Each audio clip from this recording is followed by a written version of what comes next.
মাঠে তালতলায় মাচাতে বসে সন্ধ্যা আড্ডায় মত্ত বলাই, সঙ্গে নন্দ আর পঞ্চা। গ্রামের ছোকরা থেকে শুরু করে বয়স্করাও এইখানে এসে সন্ধ্যার পর খানিকটা সময় কাটিয়ে যায়। গ্রামের অনেকেরই জীবন চলে কানা নদী থেকে মাছ ধরে, আর রাতের দিকে নদীতে ভালো মাছ পাওয়া যায়। আর সেই জন্যই অনেকে ভাগ্য ফেরাতে ছুটে যায় নদীর এদিক ওদিক। কিরে পঞ্চা, আজকে আবার কোথায় যাবি মাছ ধরতে? আজকে ওই পোড়াঘাটের দিকে যাব। শুনেছি রাতের বেলা ওইদিকে নাকি প্রচুর মাছ পাওয়া যায়। বলিস কি রে, এই রাতের বেলা ওইদিকে যাবি? তোর কি প্রাণের মায়াটা নেই নাকি? জানিস না রাতের বেলা ওই জায়গাটা কত ভয়ঙ্কর হয়ে ওঠে? সবই শুনেছি, কিন্তু ওসব ধাপ্পাবাজি। এর আগেও তো আমি অনেকবার গেছি, আরে এমনিতেও তো অনেকেই যায়। হ্যাঁ, তা অনেকে যায়, কিন্তু একটু সাবধানে থাকবি। একা যাচ্ছিস নাকি? না না, পচা যাবে আমার সাথে। পচা জানে তুই আজকে ওইদিকে মাছ ধরতে যাবি? ও যা ভীতু ছেলে, ওকে বললে ও আর যাবে না, তাই না বলেই নিয়ে যাব। পঞ্চার চোখে এক রোখা জেদ, আর বলাইয়ের চোখে দুশ্চিন্তা। তারা জানে না এই রাতে তাদের জন্য কি অপেক্ষা করে আছে। পোড়াঘাটের রহস্যময় আহ্বান পঞ্চাকে টেনে নিয়ে চলেছে এক অজানা পরিণতির দিকে।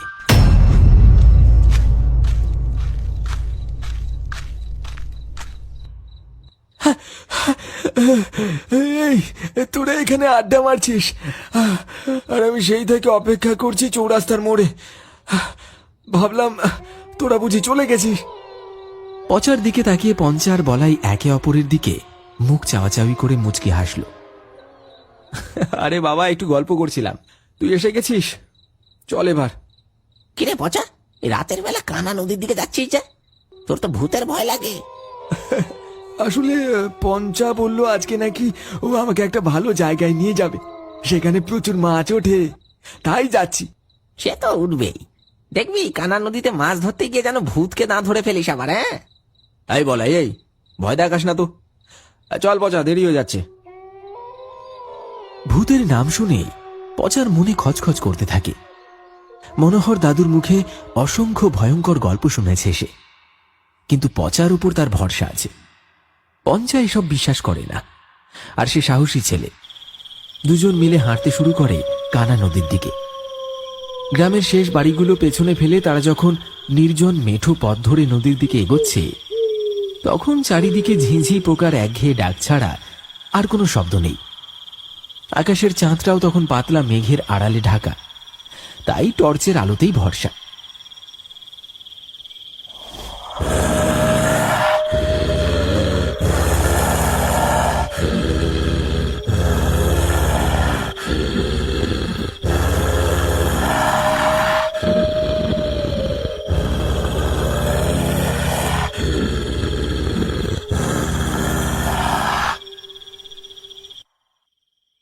পঞ্চা, তুই কি কখনো ডুবুডাঙ্গার পোড়াঘাটের নাম শুনেছিস?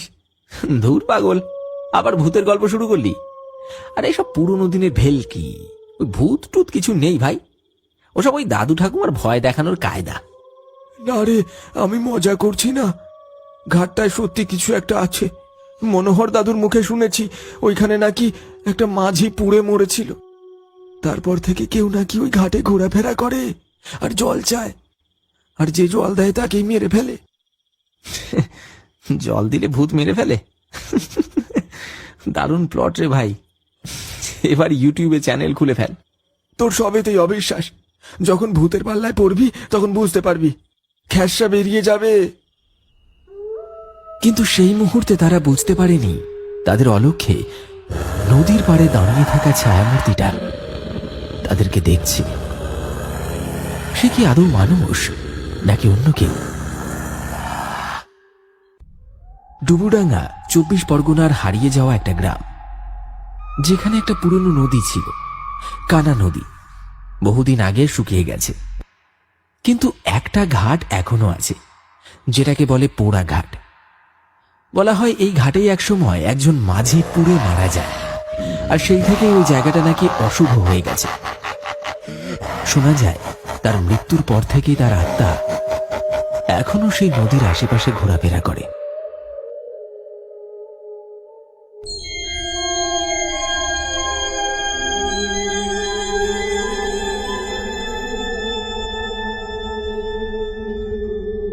কিরে, এমন গম্ভীর মুখে দাঁড়িয়ে আছিস কেন?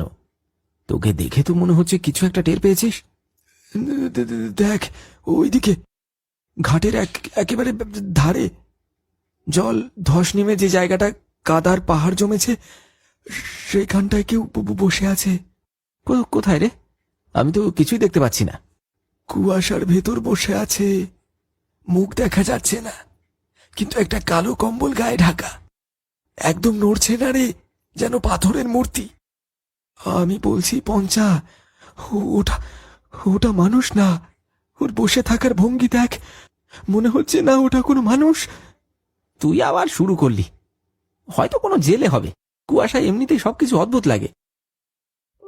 হঠাৎ পচা আর পঞ্চা দেখতে পায় নদীর একেবারে শেষ সীমানায় পুরা ঘাটের ধারে কেউ একজন বসে আছে। শরীরটায় নড়াচড়া নেই, যেন পাথরের মতো স্থির। চারপাশে কুয়াশা ঘিরে ধরেছে তাকে, আর সেই স্থিরতার মধ্যে অদ্ভুত এক অস্বস্তিকর নীরবতা। ঠিক সেই মুহূর্তে মনে পড়ে যায় পটলের দাদু মনোহর দাদুর কথা। একসময় গ্রামের অভিজ্ঞ জেলে ছিলেন তিনি। মনোহর দাদু বারবার বলতেন, ওই ঘাটে রাত নামলে একজন ঘোরাফেরা করে আর জল চায়, আর যে তার কথায় ভুলে তাকে জল দেয়, তখনই সেই ভূত তাকে মেরে ফেলে। কিরে, আমার মনে হচ্ছে এই জায়গাটায় কিছু ঠিক নেই। ঘাটের হাওয়া কেমন যেন লাগছে, বুকটা কেমন টান টান লাগছে। চল, এখানে আর না, অন্য কোথাও যাই। আবার শুরু করলি? আরে ওইখানে কেউ বসে আছে তো কি হয়েছে? নিশ্চয়ই কোনো জেলে আমাদের মতোই মাছ ধরতে এসেছে। আরে কুয়াশায় সবই তো ভয়ানক লাগে। আজকের দিনটা অন্য কোথাও মাছ ধরলে কি অসুবিধা হবে? চল না। ও বসে নেই, ও ও অপেক্ষা করছে। চুপ কর তো, ভূত ভূত করে মাথায় তুলিস না। পুরনো গ্রামের কুসংস্কার এসব, ভয় পেলে বাঁচা যায় না, বুঝলি? আমি যাচ্ছি, যা ইচ্ছে তুই কর। পঞ্চা পচার কথা না শুনে আরো কয়েক পা এগিয়ে যায়। কুয়াশার চাদর যেন আরো ঘন হয়েছে, সেই মূর্তিটা যেন আরো স্পষ্ট হচ্ছে। মনে হচ্ছে একটা কালো কম্বলে জড়ানো কেউ বসে আছে। পচা কিছুটা সাহস নিয়ে প্রশ্ন করে, কেমন একটা পোড়া পোড়া গন্ধ আসছে রে, কেমন যেন চামড়া পচে যাওয়ার মতো। আরে চুপ কর তো, একটু কাছে গিয়ে দেখি, আলোতেই সব পরিষ্কার হবে। কে গো, শুনতে পাচ্ছ? মাছ ধরতে এসেছো নাকি?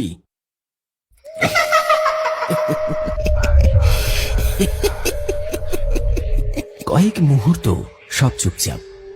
তারপর হঠাৎ একটা কণ্ঠস্বর ভেসে এলো, জল, একটু জল দাও। কথাটা শোনা মাত্রই পঞ্চা এক ঝটকায় কিছুটা পেছনে সরে এলো। তার মুখে আতঙ্ক জমা হয়েছে। না না না না, ওটা মানুষ না। মনোহর দাদু বলেছিল ও জল চায়, হ্যাঁ, তারপর তারপর তাকে মেরে ফেলে। ওর কণ্ঠটা শুনলি? কেমন যেন চেনা, কেমন করুণ। মনে হচ্ছে যেন সত্যি ওর খুব তেষ্টা পেয়েছে। আরে পাগল হয়েছিস নাকি? দেখ, বাতাস ভারী হয়ে গেছে, গাছগুলো কাঁপছে। এমন কখনো হয় না। ওটা জল খাবে না রে, তোর প্রাণ খাবে। আমি আমি শুধু একটু জল দেব, ওর এত কষ্ট আমি দেখতে পারছি না। না পঞ্চা, পেছো, ওটা ওটা মানুষ না রে। ইতিমধ্যে পঞ্চা সেই ছায়া মূর্তির হাতে বশ হয়ে গেছে। হঠাৎ একটা বিকট পোড়া গন্ধ ছড়িয়ে পড়েছে চারপাশে। পঞ্চা জলের বোতল দিতে যাবে, ঠিক তখনই সেই ছায়া মূর্তির মুখ থেকে সরে গেল কালো কাপড়। ধীরে ধীরে কম্বলের ফাঁক থেকে বেরিয়ে এলো একটা গলে যাওয়া মুখ। চোখ কোটরের ভিতর ঢুকে গেছে, দাঁতগুলো দড়ি বাঁধা মতো বেরিয়ে আছে, আর চামড়াগুলো পুড়ে গিয়ে কালচে হয়ে গেছে।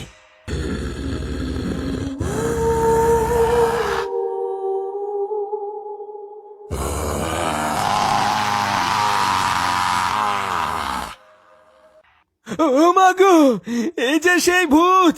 পঞ্চা, পঞ্চা, পালা এখান থেকে! জল দিয়ে আমার তেষ্টা মিটবে না, তেষ্টা মিটবে তোদের কাঁচা রক্তে।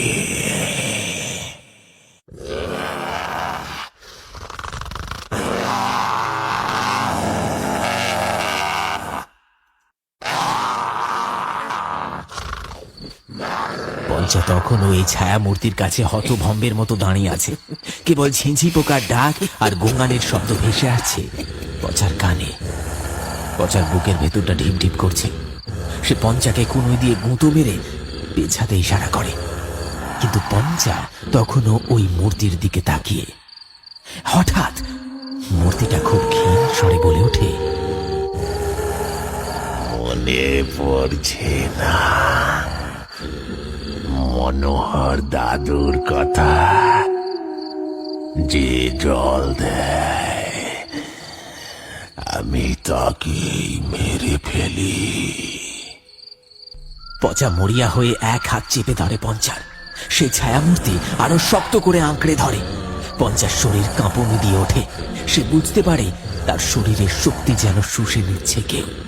তার চোখ বিস্ফারিত হয়, আর সে চিৎকার করার চেষ্টা করেও কোনো শব্দ করতে পারে না।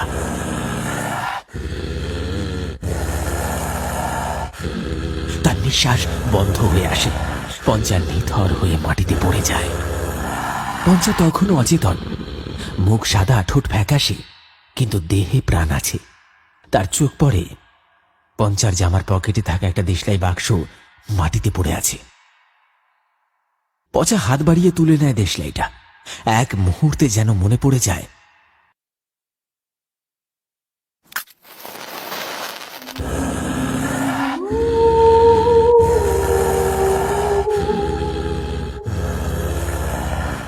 একদিন এই আগুনে পুড়ে তুই মরেছিলিস, এখনো তোর মুক্তি হয়নি। আজ তোকে আবার পুড়িয়ে মারবো। মরিয়া হয়ে একটা কাঠি জ্বালিয়ে সে জ্বলন্ত দেশলাই কাঠিটা সে পিশাচের দিকে ছুঁড়ে দিল। আগুনের শিখা স্পর্শ করতেই কাঠি এক অবিশ্বাস্য ঘটনা ঘটল।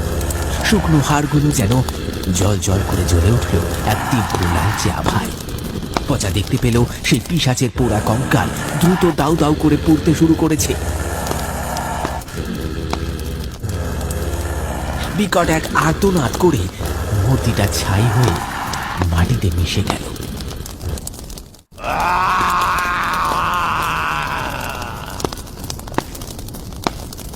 এক ঝলক পোড়া গন্ধ আর ধোঁয়া ছাড়া আর কিছুই অবশিষ্ট রইল না।